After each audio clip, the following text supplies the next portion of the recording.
안녕하십니까. 선교사가 쓰는 선교학개론 25강 팀선교와 동역입니다. 동역은 사역에 있어서 선교지에서 선교사역에 있어서 굉장히 중요한 요소입니다. 한국은 전 세계에서 두 번째로 선교사들을 많이 파송한 국가인데 2020년 KWMA 자료에 의하면 약 2만 8천여 명의 선교사들을 세계 각국에 파송해서 많은 선교사들이 활동하고 있습니다.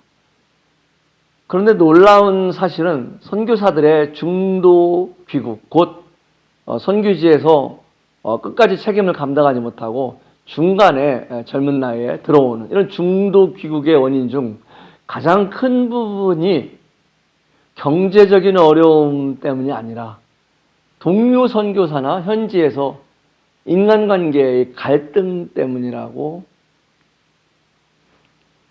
분석되어지고 있습니다. 참 안타까운 일이죠. 그래서 선교 활동에서 이런 동역의 중요성은 어떤 효율적인 부분을 위한 것뿐만 아니라 이런 갈등을 만들어내는 이런 동역이 잘 되지 못했을 때 부정적인 부분에 의해서 나타나는 이런 피해, 이런 것들을 생각해서라도 이 동역은 선교 사역에 있어서 중요한 부분이라고 말할 수 있습니다. 혼자 하면은 빠르겠죠. 그리고 혼자 하면 쉽습니다. 잔소리, 이렇쿵 저렇쿵 이야기 들을 필요 없고요. 내가 생각하는 것만큼, 또 오늘날 시대에는 정말 대부분 많은 일들을 혼자 합니다. 그런데 왜 이런 동역이 필요할까요? 함께 할 때, 어떤 일을 함께 할 때요, 잘못된 것이 있으면 수정 보완해 줄 수 있다는 것입니다. 전도서 4장 9절 이하에 있는 것처럼 한 사람이면은 넘어질 수 있고요. 또 보완해 줄 수 없는 거예요. 그래서 이런 함께 할 때 나의 연약한 부분, 이런 부분들을 볼 수 있게 해주고 보완시켜 준다는 것입니다. 또한 의논, 잠언 15장 22절에서는 의논의 가치에 대해서 말합니다. 이 의논하는 것이 또 얼마나 이렇게 소중한지, 많은 전략들, 이런 부분들도 우린 계획들, 이런 부분에서 함께 의논할 때 우리는 더 효율적인, 더 안전한 이런 방법들을 얻을 수 있습니다. 뿐만 아니라 동역은 현지 동역자들이라든가 현지에서 어쨌든 어떤 형태든 혼자만 할 수는 없습니다. 어느 시점에서는, 어느 부분에서는 같이 해야 되는데요. 그런 부분에서, 왜냐하면 한계가 있기 때문에 그렇습니다. 선교지에서는 정말 이런 체력적으로, 그 다음에 시간적으로, 능력적으로, 은사적으로 여러 부분들이 한계가 있습니다. 내가 이 일을 다 하려고 하면은 문제가 생기겠죠. 그리고 많은 부분, 연약한 부분들이 드러날 것입니다. 그래서 함께 이런 부분들을 동역해 나갈 때 주님께서 각각 주신 은사대로 이런 역할들을 해 나갈 때 더 훌륭한, 더 큰 시너지 효과를 얻을 수 있다고 생각합니다. 또한 왜 동역이 필요할까요? 불필요한 중복과 경쟁을 피할 수 있는 것입니다. 놀랍게 선교지에서요, 이런 불필요한 중복과 경쟁이 너무 많이 일어나고 있어요. 너무나 안타까운 현실인데, 어느 선교지를 가도 대부분 선교지에 가면요, A란 선교사가 와서 일을 하고 있고, B란 선교사가 또 이런 일을 하고 있고. 저희가 몇 년 전에 네팔에 큰 지진이 있었는데요. 한 6년 전에 있었던 그 대지진 때 네팔의 한인 선교사 협의회에서, 한인 선교사협회에서는 이런 하나된 통일된 네트워크를 만들어서요, 이런 지진 후원금을 보내고 이런 구제 사역을 하고 이런 일들을 할 때 같이 정보를 공유하고 좀 같이 하자. 그 이유는 한 곳에 계속해서 어떤 물자가 구호 물자가 쌓이거나 어떤 곳은 아예 구호 물자가 들어가지 못하는 이런 현상을 없애도록 하기 위해서 했던 것입니다. 그런데 많은 정말 효과를 얻었고요. 또 정말 이 네팔에서의 이 시도들은 많은 정말 훌륭한 시도였다는 그런 평가들을 받고 있습니다. 이와 같이 우리는 이런 여러 관계와 이런 동역을 통해서 이런 불필요한 중복과 경쟁을 피할 수 있고요. 뿐만 아니라 재정적인 부담도 훨씬 줄일 수 있습니다. 그리고 하나님께서도 정말 이 동역을 또 형제가 연합하여 이 함께하는 것이 얼마나 선하고 아름다운지라고 이렇게 연합해서 하는 것을 또 아름답게 보고 계십니다. 그리고 이 동역은 사람의 본성으로서는 정말 하기 싫어요.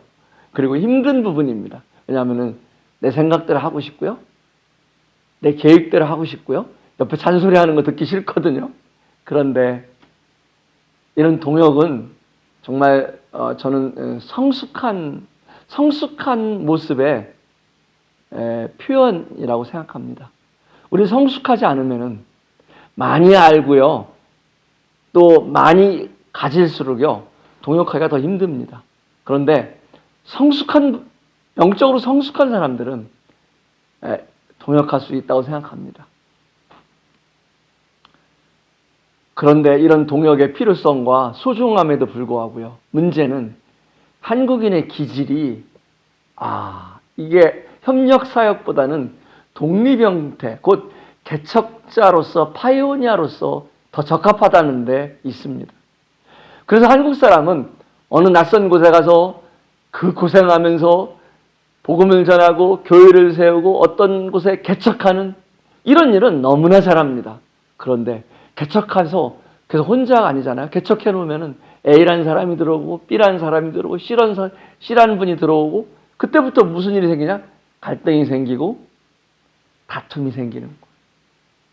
그리고 소문이 생기고 또 상처가 생기고 이런 일들이 대부분 선교지에서 반복되고 있습니다.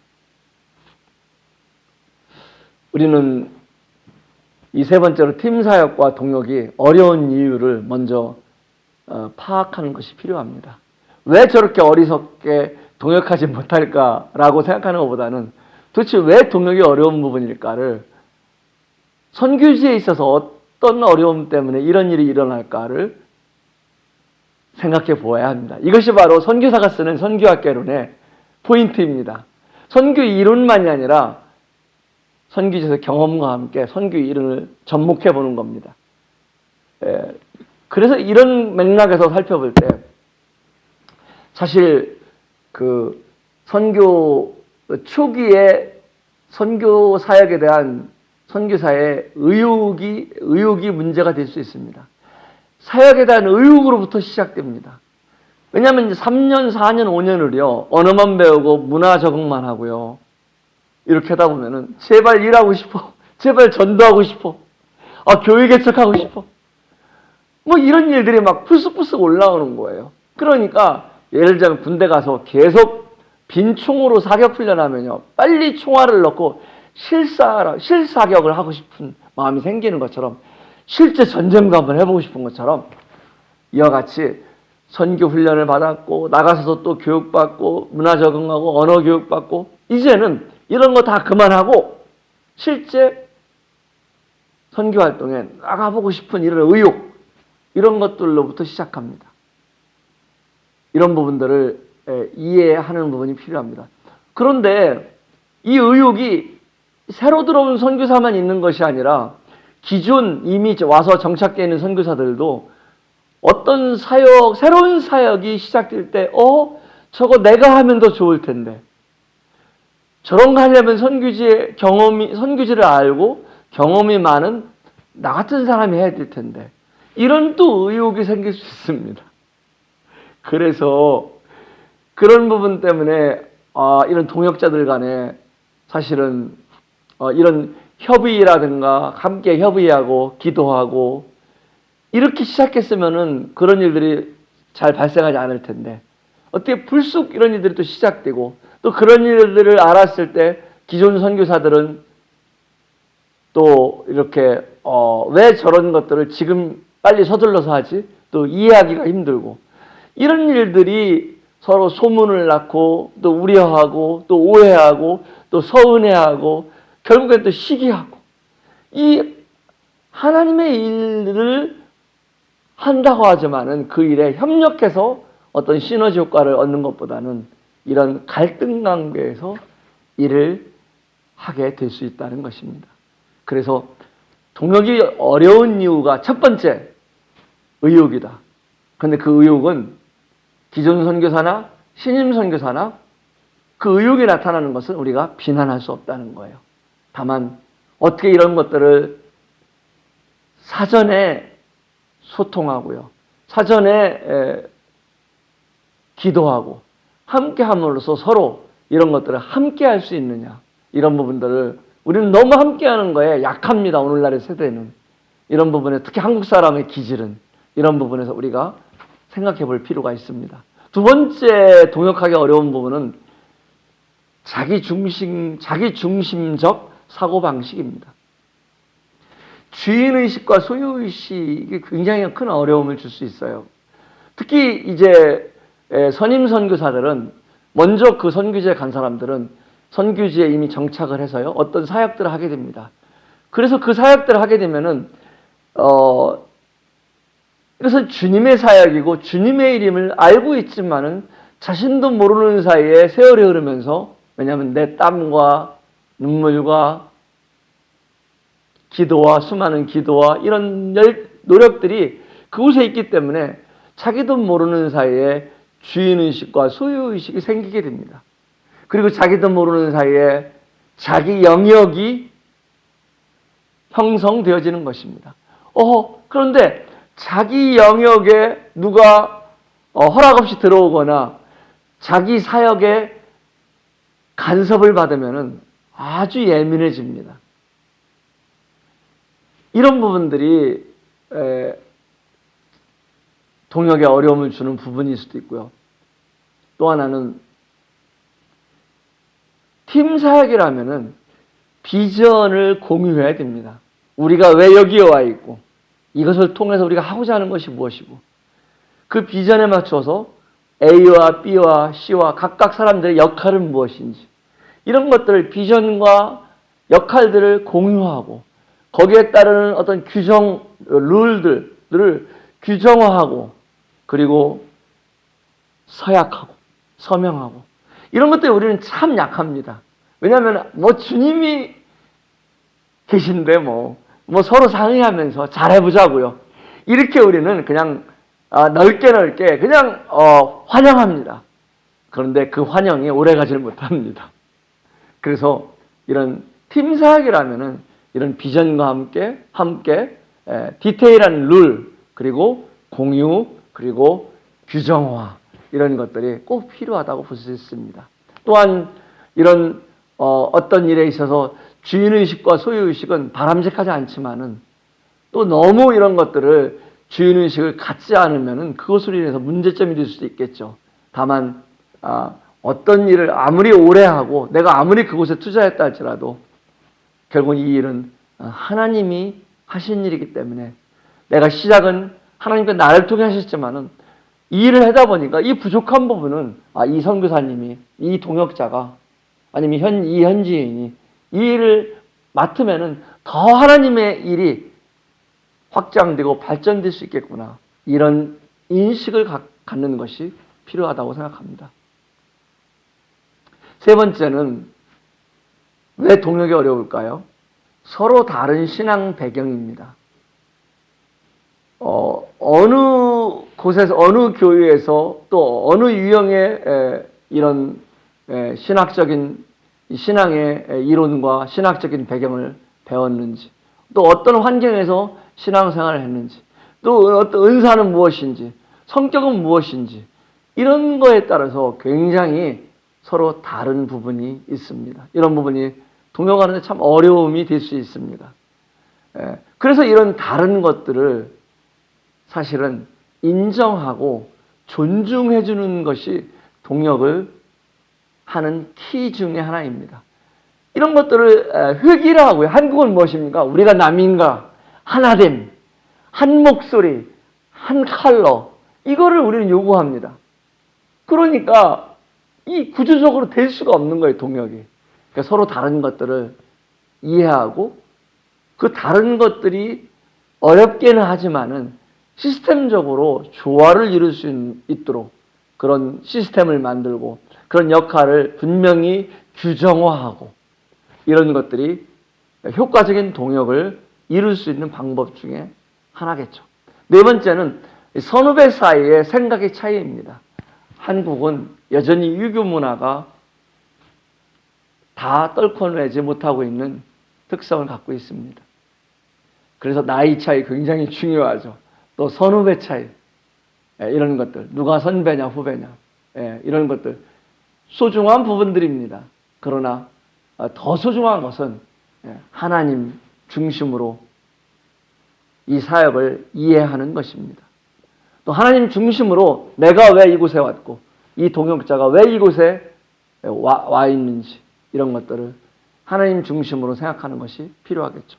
다섯 번째는 다양성과 토론 문화에 익숙하지 못하는 한국인의 특성입니다.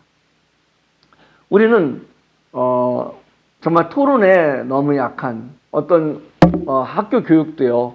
그동안 공교육에 암기 위주의 공교육을 받았고요. 저는 지금도 생각을 해요. 조선 왕들의 이름, 태종태세 문단세, 이걸 왜 외웠을까?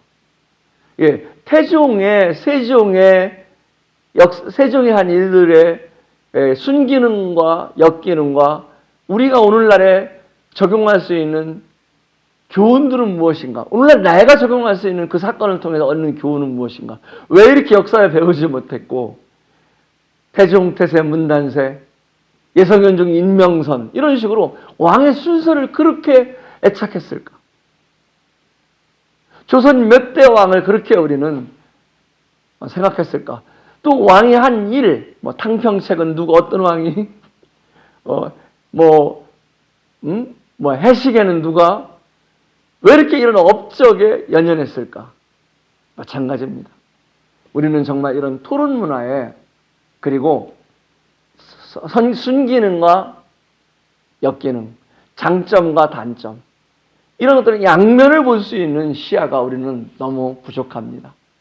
어쩌면 우리는 너무 흑백으로 거룩한 것, 거룩하지 못한 것, 옳은 것, 틀린 것, 다른 것을 다른 것으로 보지 못하고 다른 것을 틀린 것으로 보는 문화가 우리 마음속에 뼛속까지 어쩌면 심겨져 있는지 모르겠습니다. 그래서 이런 부분들을 이제는 정말 생각해 보아야 합니다. 그리고 이런 부분들을 우리는 좀 극복할 수 있으면 좋겠어요. 오늘날 이제 많은 젊은 세대들은 이제 새로운 가치관들을 갖고 자랍니다. 여섯 번째는 동역과 팀 사역에 있어서 시작 전에 분명한 원칙들이 있어야 되는데 원칙과 약속들을 생략한다는 겁니다. 하나님이 보내셨으니까 하나님이 이 일을 함께하고 계시니까 그냥 우리 상의하면서 그때그때 하자. 되지 않습니다. 외국 선교단체들은요, 꼭 시작할 때 어떤 프로젝트에 어떤 사역단체에 들어가면요, 반드시 그런 MOU를 만듭니다. 그래서 어떤 이 일의 목적이 무엇이고, 비전이 무엇이고, 이 일의 나의 역할은 무엇이고, 나의 할 수 있는 바운더리는 어디까지이고, 책임은 무엇이고, 경제적인 책임, 어떤 책임, 그 다음에 이 일을 언제까지 할 것이고, 이 일을 조정할 수 있는 사람은 누구이고 이 일을 바뀔 수 있는 상황은 언제이고 정확한 것들을 명시해 놓습니다. 그러니까 문제가 되지 않는 거예요.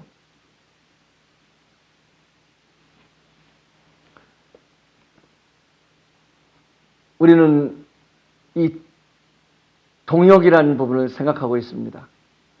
정말 이 성경적인 참된 연합, 하나됨을 이뤄갈 수 있는 방법들이 없을까요? 성경에는 나와 있지 않을까요? 저는 이 사도행전 15장을 생각합니다. 정말 그 이방인들에게도 하나님의 역사가 나타났을 때, 하나님을 믿는 구원의 역사가 일어났을 때, 그것은 예루살렘 교회의 충격이었습니다. 유대인들 위주로 구성되어 있는 예루살렘 교회는 한 번도 생각지도 못한 이런 충격이었을 것입니다. 베드로에게도 그 3번이나 부정한 것들을 하늘에서 보따리를 통해서 내려보내면서 너가 이것을 잡아먹으라. 그리고 고넬료를 만나게 되죠. 그 생각을 깨지는 과정들, 그리고 그런 것들이 결국에는 예루살렘 교회에서 모여서 여러 의견들을 들어봅니다. 또 변론을 들어보고요. 또 하나님께서 그들을 통해서 하신 일들을 또 어떻게 나에게 나타나셨고 어떻게 또 이런 어떤 사건들을 통해서 있었는지, 하나님께서 허락해 주셨는지 이런 간증을 이야기하고요. 그런 것들이 다 들어진 다음에 이제 종합적으로 야곱이 성경에서 그러면 어떻게 말하고 있는지 성경을 살펴보고요. 그리고 결론을 내게 됩니다. 이방인들에게도 하나님의 구원 받는 일들을 금할 수 없다. 다만 이런 것들을 통해서 교회가 하나 되게 하는 연결고리로서 이런 예를 들면 피체 있는 음식을 먹지 않는다든가 우상숭배하는 음식을 먹지 않는다든가 이런 방법들을 몇 가지 의견들을 연결고리로서 제안해 주게 됩니다. 이 예루살렘이 있었던 연합 이 공회, 예루살렘 공의가 성공적으로 끝나지 못했다면은 복음은요, 예루살렘에서 유다와 사마리아 땅끝까지, 사마리아와 온 땅끝까지 더 이상 나아갈 수 없었을 것입니다. 이와 같이 우리는 이런 부분들을 생각해 볼 필요가 있습니다. 정말 어떤 선교지에서 어려움이 생길 때 그 의견들을 들어보고요. 또 변론을 들어보고요. 또 하나님께서 그 간증을 들어보고 성경에 어떻게 이것을 말하고 있는지 시간을 갖고 우리들이 이런 과정을 갖는다면은 정말 하나님 앞에서 겸손한 마음으로 이런 과정을 갖는다면 저는 하나님께서 하나의 결론을 내릴 수 있는 길을 열어주신다고 생각합니다. 이것은 평안을 하나님께서 허락하신 결론이라면 그것은 평안한 누구의 전부에게 함께한 이들에게 평안을 줄 것입니다. 그리고 하나님이 기뻐하시는 방법들이라 생각합니다. 그런데 예상 외의 일이 터졌습니다. 같은 사도행전 15장에서 예루살렘 공의가 끝나자마자 이런 선교지에 나갈 때 이 바울이 이 바나바와 함께 나갈 때 마가를 데리고 갈 것이냐 말 것이냐, 이 일에 있어서 바울은 그때 첫 번째 전도여행 때 마가는 돌아왔기 때문에 안 된다. 바나바는 그래도 데리고 가자. 이래서 마가를 데리고 가는 문제로 둘이 부딪혔습니다. 그런데 이들은 심히 다투고요. 서로 각각 길을 갔습니다. 이것이 오늘날 선교지에서 일어날 수 있는 현실이라는 것입니다. 우리는 어떤 그런 아까 의견을 들어보고 변론도 들어보고 간증을 들어보고요. 기도하면서요. 하나님께 말씀에 어떻게 기록되어 있는지 찾아보면서 하나님 말씀해 달라고 이런 과정들을 통하지 않으면 우리의 생각들로는 늘 우리는 찢어질 수밖에 없는 연약한 자들이라는 겁니다. 저는 왜 이 사건을 똑같은 사도행전 15장에 말하고 있을까? 바나바 얼마나 훌륭한 분이었어요. 사도 바울 얼마나 훌륭한 전도자였어요. 그런데도 그런 과정을 거치지 못하면은 우리는 다 연약한 사람들이라는 것을 하나님께서 알게 해주시기 위해 이 사건을 같은 사도행전 15장 끝부분에 사건으로 기록된 것이 아닌가 하는 생각을 해보았습니다. 동역에 있어서 연합의 중심은 사람이 되어서는 안 됩니다. 고린도전서 1장 12절에서처럼 바울 중심도 아니고 아볼로 중심도 아니고 게바 중심도 아니고 그리스도의 교회는 이 주님 중심이어야 됩니다. 우리는 늘 알고 있으면서 사실은 아까도 잠깐 언급했는데 내가 얼마나 고생했는데 내가 얼마나 피눈물을 흘렸는데 내가 얼마나 잠을 못 자고 희생했는데 그러다 보니까 주님의 것임을 알면서도 언젠가부터는 내 교회, 내 사역, 내 영역 이런 것들이 자신도 모르는 사이에 되어간다는 겁니다. 이런 부분을 늘 우리는 잊지 말아야 됩니다. 늘 자신의 이름을 지워가야 하는 것이 왜냐 선교사는 성경에 나와 있지 않는 단어라고 말했습니다.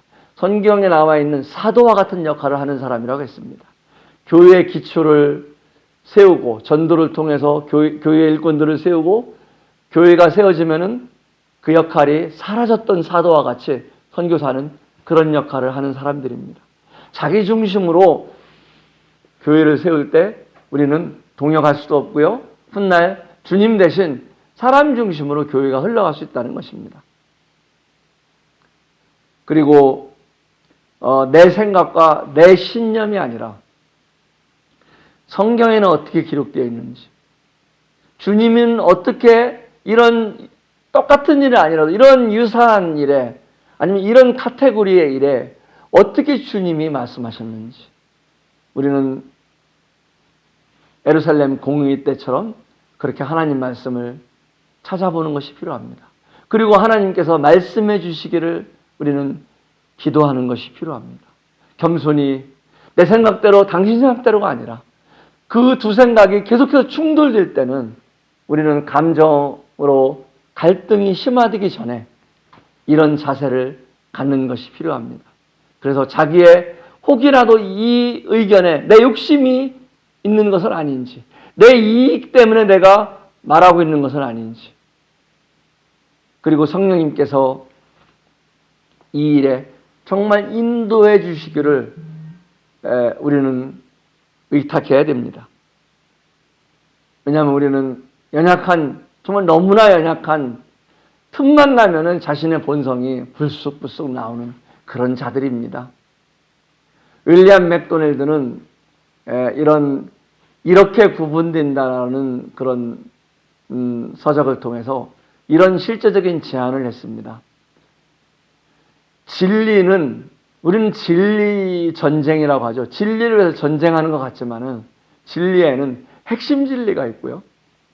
이 코어 밸류라고 해서 절대적인 기독교 교리가 포함되겠죠. 예를 들자면 삼위일체, 예수 그리스도의 하나님의 인성, 신성, 성경의 무오성, 이런 것들, 그 다음에 예수 그리스도의 부활, 다시 오심, 이런 것들은 정말 우리는 생명을 걸고도 지켜야 하는 핵심 진리입니다. 그런데 두 번째는 이 중요한 진리가 있다는 것입니다. 예를 들자면은 어떤 예배 형태라든가 아니면 교회에 모이는 형태, 성경 공부 형태, 교회의 이런 형식들 이런 것들은 성경에 비추어서 우리가 따라 시행하는 중요한 진리들입니다. 그런데 비본질적인 진리가 있다는 거죠. 예를 들자면 어떤 성만찬을 하는데 그 떡이로 할 거냐 빵으로 할 거냐 이런 비본질적인 진리로 다투어서는 안 된다는 것이죠. 우리는 핵심 진리, 절대적인 진리를 위해서 목숨을 걸어야 되지만은 이 비본질적인 진리를 우리는 갖고 다투는 것은 너무나 어리석은 일이라는 거예요. 중요한 진리는 각 지역 교회에 그런 일꾼들의 분별에 의해서 어떤 포인트를 더 중요하게 여기고요, 덜 중요하게 여길 수 있다는 겁니다. 그래서 이런 부분들은 각 지역 교회의 분별에 따르는 것이 필요하다는 것입니다. 그래서 우리는 이 세 가지 진리를 구분해서 좀 생각하면요, 어떤 부분에 있어서 우리는 이런 진리 전쟁을 한다고 하지만은 과연 전쟁할 만한 소재를 갖고 전쟁하는지, 아니면 너무나 어리석게도 비본질적인 문제로 전쟁하고 있지는 않는지, 예배를 드릴 때 악기를 연주하면 되는지 안 되는지, 이런 것들은 비본질적인 진리입니다. 그런데 이런 부분들을 잘못하면 핵심 진리로, 때로는 중요한 진리로 포함시켜서 우리는 이런 것들로 서로 다툴 수 있다는 것입니다. 또한 다른 것들에 대한 인정, 그리고 다른 사람에 대한 배려가 적극적으로 우리는 필요합니다. 로마서 14장 5절에 있는 것처럼 어떤 사람들은 이날을, 어떤 사람은 이것을 더 중요시 여길 수 있기 때문에요, 더 중요시 여기는 포인트가 다르다는 겁니다. 중요하지 않다는 이야기가 아니죠. 그래서 우리는 비판하지 말아야 됩니다. 우리 비판하는 것은 심판자가 할 일입니다. 하나님께서 우리를 심판하시고 우리를 평가하시고 우리를 판단하시고요, 필요하면 이 땅에서도 우리의 사역을 조정하실 것입니다. 우리는 조언할 수 있지만은 비판하거나 판단하는 일들을, 우리 동역자의 일들을 우리가 해서는 안 됩니다. 반면에 우리는 또 판단하지 말라고 그랬어, 비판하지 말라고 했어, 그래서 마음껏 우리는 우리 자유대로 하면 될까요? 저는 성숙한 사람은 그렇지 않을 거라고 생각합니다. 성숙한 사람은 누구입니까? 로마서 14장에 같은 구절에 부딪힐 것이나 비방할 것을 형제 앞에 두지 말라. 비록 목적과 의도가 선한 것이라 할지라도 비방받지 않게 주의하라는 겁니다. 왜냐하면 부딪힐 것이나 비방할 것을 형제 앞에 두고 아무 설명도 안 하면 당연히 상대가 비방하거나 비판하면 그 형제로 하여금 범죄하게 하는 겁니다. 그래서 우리는 내 마음대로 이기적으로 내가 하는 것이 아니라 이 일을 하기 전에 혹시 다른 사람들에게 근심거리가 되진 않을지, 혹시 다른 사람들에게 이런 비방거리가 되지 않을지, 이래서 이런 것들을 사전에 알리고 함께 기도를 부탁하고, 이런 양면의 것들이 필요합니다. 그런데 어떻습니까? 한 사람은 비방하고요, 한 사람은 자기의 고유 권한을 주장하고, 이러기 때문에 계속해서 선교제에서 갈등은 끊임이 없는 것입니다. 동역이라는 것은 쉬운 부분이 아니라고 했지 않습니까? 정말 성숙한 사람들만이 할 수 있는 것입니다. 우리는 동역을 이루어가는 지혜가 필요합니다. 나를 부르신 곳이 어딘지, 나에게 맡겨주신 분량이 무엇인지, 부르신 대로 맡겨주신 믿음의 분량대로 하면은 문제가 되지 않습니다. 그런데 우리는 그것을 망각하고요, 다른 사람과 자꾸 비교하죠. 저 선교사님은 저런 일을 하는데 나는 왜 맨날 이런 일만 하지? 저 선교사님은 저렇게 많이 공급받는데 나는 왜 이렇게 가난하지? 그리고 우리는 경쟁합니다. 빨리 하지 않으면 저 선교사님보다 내가 늦을 수 있어. 어떻게 하면 더 빨리 할 수 있을까? 어떻게 하면 더 내가 잘할 수 있을까? 우리는 같은 하나님 나라의 확장을 통해서 그 선교지에 와 있는데 경쟁하고 있는 거. 그리고 무례한 말들을 쏟아낼 수 있습니다. 이 경쟁은요, 라헬과 레아, 친언니, 친자매 간에도 경쟁했습니다. 또 다윗이 전쟁을 마치고 돌아올 때 사울과 다윗을 비교했습니다. 사울은 천천히요, 다윗은 만만이라. 이 비교하는 말 한마디에 사울의 마음이 돌아버리는 것입니다. 그때부터 시기심이 생기기 시작한 거예요. 정말 선교를 이해할 때 비교하면은, 선교사가 자신이 다른 사람과 비교하면은 시기할 수 있다는 것입니다. 이 부분은 꼭 기억하셔야 됩니다. 우리는 경쟁 상대가 아니라 함께 협력해야 할 상대라는 겁니다. 그리고 무례한 말들은 정말 이 무례한 말들 때문에 모든 일들을 꼬이게 하는, 이런 감정을 건드리는 부분들이라는 것입니다. 어떤 사실보다도 더 크게 사단이 역사하는 게 바로 감정들, 상한 상처들, 바로 무례한 말들 때문에 그렇습니다. 무례한 말들은 이런 것들을 더 크게 만드는 매개체 역할을 하는 것입니다. 이런 것들을 주의하면서 나는 저성교사님이 부르신 만큼 믿음의 분량만큼 한다면 나는 나를 부르신 곳에서 나에게 주신 만큼 하겠습니다. 이런 자세로 하는 것이 필요합니다. 또한 실제적인 제안은요, 소통과 교제의 시간을 만들라는 거예요. 골로새서 4장 7절에서 8절에 보면은 서로 사정을 알게 하고 위로하게 하려 함이라고 말씀하십니다. 사도 바울이 그랬습니다. 때로는 한 곳에 소식을 보내서, 때로는 한 곳으로부터 소식을 들어서 서로의 사정을 알고 위로하는 것이 필요합니다. 그리고 위로와 사정을 알고 위로할 뿐만 아니라 우리는 함께 조언을 주고 함께 기도할 수 있다는 것입니다. 그래서 선교지에서는 어떤 바쁜 일보다도 동역자들이 함께 모이는 것이, 정기적으로 모임을 만드는 것이 필요합니다. 서로 사정을 알고 기도하고 기도 제목을 나누고요, 함께 조언해 줄 수 있는, 그래서 이런 모임을 그 어떤 바쁜 일보다도 최우선순위로 둬서 적어도 한 달에 한 번 아니면 2달에 한 번 정기적인 모임의 시간을 만들라는 것입니다. 너무 어떤 나라가 큰 나라일 수 있어요. 한 선교지가 비행기를 타고 와서라도 이런 모임을 갖는 것이 필요합니다. 이렇게 모임을 가지면은요, 훨씬 이런 사단이 우리 약함을 통해서 갈등을 만들게 하고 동역을 실패하게 하고 이런 일들을, 우리의 사역을 무너뜨리는 일들을 최소화해 나갈 수 있기 때문입니다. 이제 이 주제를 마치면서요, 저는 이런 말씀을 드리고 싶습니다. 맡긴다는 것 들어보셨어요? 맡긴다는 것은 무엇일까요? 사도 바울이 예루살렘에 들어가면은 그가 붙잡히고 핍박당하고 환난당한다는 것을 여러 곳에서 예언을 통해서 사도 바울에게 말했지만은 사도 바울은 듣지 않고 예루살렘에 들어간다고 했습니다. 그때 그들은 사도 바울을 주님께 맡겼습니다.